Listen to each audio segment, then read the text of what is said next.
زمین فلک مہو اختر حسین والے ہیں، زمین فلک مہو اختر حسین والے ہیں، یہ کائنات کے منظر حسین والے ہیں، یہ میں چاہتا ہوں آپ سارے لوگ کہیں حسین والے ہیں، یہ کائنات کے منظر حسین والے ہیں، اور کٹا تو سکتے ہیں لیکن جھکا نہیں سکتے، کٹا تو سکتے ہیں لیکن جھکا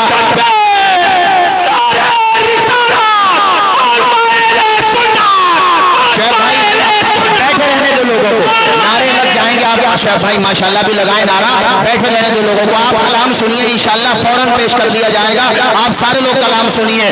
کٹا تو سکتے ہیں لیکن جھکا نہیں سکتے، کٹا تو سکتے ہیں لیکن جھکا نہیں سکتے، ہمارے جسموں میں سر بھی حسین والے ہیں، ہمارے جسموں میں سر بھی حسین والے ہیں، اور ہوا سے کہہ دو کہ آ جائے آندھی یہاں لے گئے، ہوا سے کہہ دو کہ آ جائے آندھی یہاں لے گئے، میرے چراغ کے دیور حسین والے ہیں۔ حضرات یہ جو لوگ کھڑے ہیں، پیچھے جو لوگ کھڑے ہو گئے، ابھی آپ سے کہا تھا بیٹھ جاؤ، سارے لوگ بیٹھ جاؤ، آپ کہنا کیوں نہیں مانتے؟ بیٹھ جائیے سارے لوگ، بیٹھ جائیے، خدا رسول کے واسطے بیٹھ جائیے، بس ٹھیک ہے، اسی طریقے سے بیٹھ جائیے سارے لوگ، بیٹھ جائیے اپنی اپنی جگہ۔ یہ انجمن خدمت ملت کے لوگوں نے جو گراؤنڈ منتخب کیا تھا، دیکھ لیجئے وہ گراؤنڈ بھی مجھے چھوٹا نظر آ رہا ہے، ہر طرف مصطفیٰ جان رحمت کے دیوانوں کا سیلاب نظر آ رہا ہے، مگر یہ سیلاب پرسکون رہنا چاہیے، یہ سیلاب سکون کے ساتھ رہے گا تبھی تو خطاب ہو پائے گا، اور ابھی تو ماشاءاللہ مخدوم گرامی حضور تاج المشائخ کے شہزادے جو شاہین صفت اور بلند نگاہ الحمدللہ جن کے ارادے فولادی حضرت سید امان میاں صاحب قبلہ تشریف لانے والے ہیں، اور حضرت کی تو تشریف آوری ہو ہی گئی ہے، میں بہت جلدی اپنی تقریر ختم کر رہا ہوں، جس طرح سے بیٹھے ہو ویسے ہی سکون کے ساتھ بیٹھے رہو۔ میں یہ بتا رہا تھا، امام طبرانی نے اس روایت کو نقل کیا جو میں آپ کو سنا رہا تھا، میں آپ کو بتا رہا تھا کہ حضرت صحابہ عرض کرتے ہیں یا رسول اللہ، میں نے 360 بیٹیوں کی زندگی بچائی ہے، اب مجھے بتائیے کہ میں نے جو یہ نیکیاں کی ہیں آقا مجھے اس کا فائدہ ملے گا کہ نہیں ملے گا؟ حضور مسکرائے اور حضور نے فرمایا اے صحابہ تو نے میرے ہاتھ پہ کلمہ پڑھ لیا، یہ اسی نیکیوں کا تو صلہ مل رہا ہے، تو میرا غلام بن گیا۔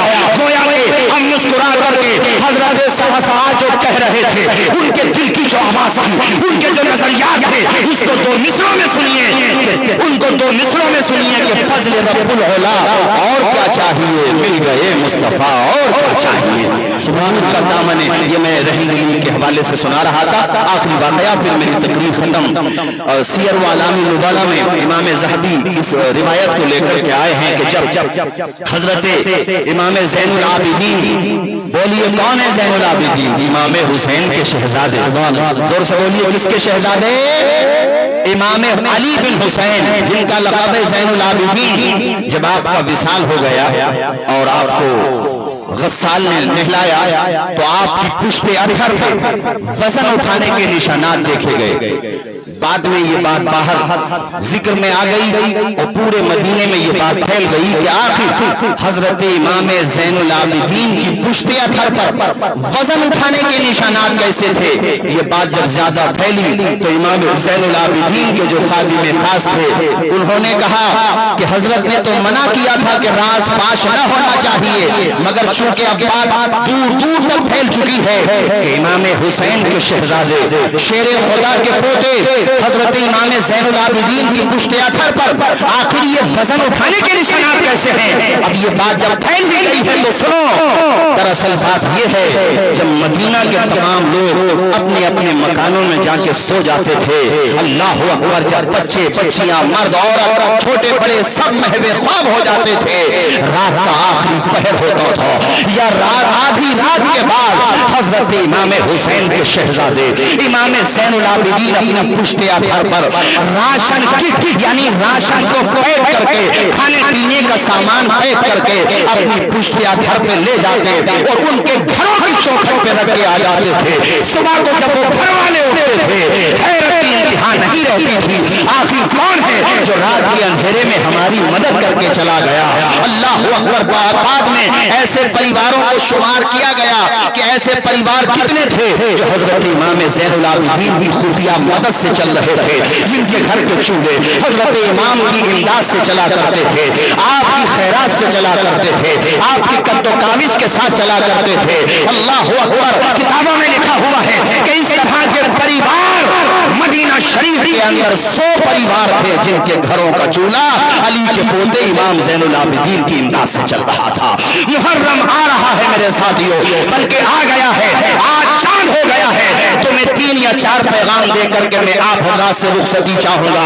نمبر 1 پہ زیادہ سے زیادہ صدقہ و خیرات کرو، اپنے غریب بھائیوں کے کام آؤ۔ کوئی تمہارے قریب میں رہتا ہے، اسکول کی فیس جمع نہیں ہوئی ہے، اس کی فیس جمع کر دو۔ تمہارے قریب میں غریب بہن بیٹیاں ہیں، شادی نہیں ہو پا رہی ہے، ان کی شادی میں تعاون کرو۔ میں انجمن امین البرکات، انجمن غلامان برکات اور انجمن شاہ برکات اور یہ جو انجمن خدمت ملت ہے، ان تمام حضرات سے کہوں گا ماشاءاللہ بڑا اچھا کام کرتے ہو، ہر موقع پر قوم کی آواز بھی بنتے ہو، ہر طریقے سے کام کرتے ہو، لیکن ماہ محرم میں زیادہ سے زیادہ یہ کام بھی کرو۔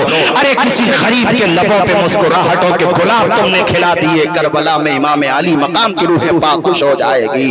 اور دوسرا کام یہ ہے کہ کم از کم 10 دن میں یعنی پہلی محرم سے لے کے 10ویں محرم تک کم از کم ایک ختم قرآن پاک کر لو، روزانہ 3 پارے پڑھ لو۔ وہ ختم قرآن جب ہو جائے شیرنی رکھ کے ایصال ثواب کر دو اور یہ خراج عقیدت امام علی مقام کی بارگاہ میں اور ان کے رفقا کی بارگاہ میں پیش کر دو۔ نمبر 3 پہ آپ حضرات سے کہوں گا اور اس پہ آپ خاص طور پہ توجہ دیں، دیکھو بیہودہ رسومات میں بدعات و خرافات میں ہرگز نہ پڑیں، امام علی مقام کا منہج اپنائیں اور یہ سوچیں کہ فاطمہ کے بیٹے نے اس قدر زخم کھانے کے باوجود بھی سجدہ نہیں چھوڑا تھا۔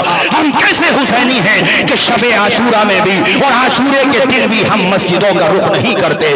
ہماری محبت تبھی مکمل ہوگی جب 5 وقتہ نمازی بن جائیں گے۔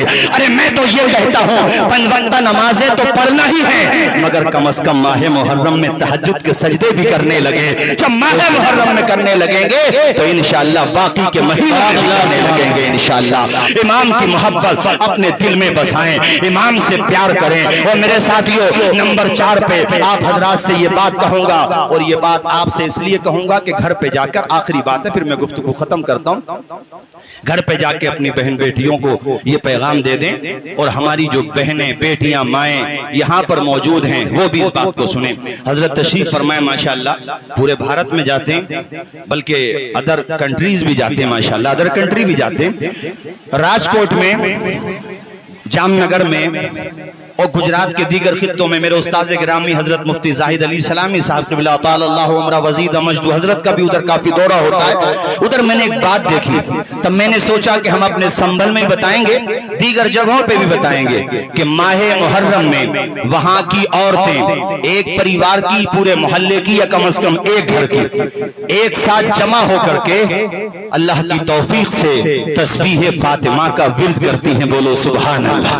تسبیح فاطمہ کیا ہے؟ تسبیح فاطمہ حضور کی بارگاہ میں حاضر ہوئی تھی حضرت فاطمہ زہرا، کہا تھا یا رسول اللہ میں دراصل کام کرتی ہوں پورے دن کا اور میں چاہتی ہوں حضور میری مدد کے طور پہ گھر کا کام کچھ وہ سنبھال لے، اس طور پہ حضور کوئی باندی عطا فرما دیں، کوئی نوکرانی عطا فرما دیں۔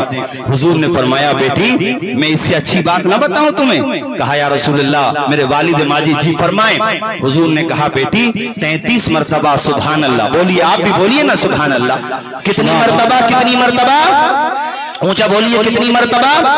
33 مرتبہ سبحان اللہ۔ اے بیٹی فاطمہ، یہ وہ تسبیح ہے جو حضور نے اپنی بیٹی کو بتائی ہے۔ اے بیٹی فاطمہ 33 مرتبہ سبحان اللہ اور 33 مرتبہ الحمدللہ، اور بیٹی 34 مرتبہ اللہ اکبر پڑھ لیا کرو، تمہاری تھکان بھی دور ہو جائے گی اور نیکیوں میں اضافہ بھی ہو جائے گا۔ تو اے قوم کی بیٹیوں، بن سفر کے محرم کے دنوں میں خاص طور پہ شب عاشورہ میں اپنے حسن کی نمائش نہ کرو، کربلا والوں کو یاد کرو، میرے امام کے مقدس گھرانے کی خواتین کو یاد کرو، اس زینب کو یاد کرو جس کی بہادری کی قسمیں لی جاتی ہیں۔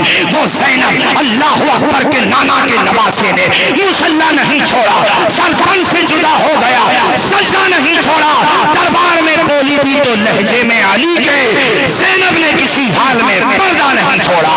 اے بہنوں، اپنے گھروں میں بیٹھ کے تسبیح فاطمہ پڑھو، قرآن پاک کی تلاوت کرو، اور پھر جس وقت بھی مناسب سمجھو ایصال ثواب کر دو۔ یہ پیغام آپ کی ذمہ داری ہے، گھر گھر تک پہنچائیں، دور دور تک پہنچائیں۔ اللہ تعالی ہم سب کو حسن عمل کی توفیق عطا فرمائے۔ میں نے جو باتیں کہیں اگر کوئی بات خلاف شرع نکلی ہو، میں بھی کلمہ پڑھتا ہوں، میرے ساتھ آپ بھی پڑھ لیجئے، لا الہ، پورا وجہ پڑھیے، لا الہ الا اللہ محمد الرسول اللہ صلی اللہ تعالی علیہ وسلم وما علینا الا البلاغ۔ السلام علیکم۔ حضرات تشریف رکھیں، مفتی صاحب کو بلا کچھ کلمات سے نوازنے کے لیے۔ بھائی ایسا ہے، میں صرف اس لیے حاضر ہوں، ادھر میں دائیں طرف